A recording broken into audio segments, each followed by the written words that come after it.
ബിസിയുള്ള സമയത്ത് നമ്മൾ ഒരു എളുപ്പത്തിലൊരു പാസ്ത ഉണ്ടാക്കിയാലോ നല്ല ടേസ്റ്റുള്ള ഒരു പാസ്തയാണ്. അപ്പോൾ അത് ഈ ഒരു ഷേപ്പാണ് കേട്ടോ ഞാനെടുത്തത്. അത് നല്ല തിളച്ച വെള്ളത്തിലോട്ട് ഇട്ട് അതിലോട്ട് നമുക്ക് ഉപ്പും കുറച്ച് ഓയിലും ഇട്ട് വേവിച്ചെടുത്തതാണ് കേട്ടോ. ഇനി അത് ഒന്ന് ഊറ്റിയെടുത്ത് നമുക്കിതാ വേറൊരു പാത്രത്തിലോട്ട് മാറ്റിയെടുത്തു.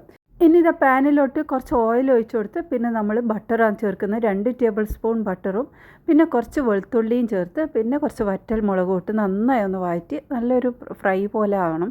ആ ഒരു സമയത്ത് ഞാൻ ഇതിലോട്ട് നല്ല തിക്കായിട്ടുള്ള ക്രീമാണ് ചേർത്ത്. ഇതിന് പകരമായിട്ട് നമ്മൾ ആ ഒരു വൈറ്റ് ക്രീം ഉണ്ടല്ലോ, മൈദയും പാലും ഒക്കെ വെച്ചിട്ടുള്ള അതും ചേർത്താലും മതി കേട്ടോ. നല്ല കട്ടിയാക്കിയിട്ട് പാലും മൈദയും ഇട്ട് കുറുക്കിയെടുത്തിട്ട് അതിലേക്ക് ചേർത്താലും മതി.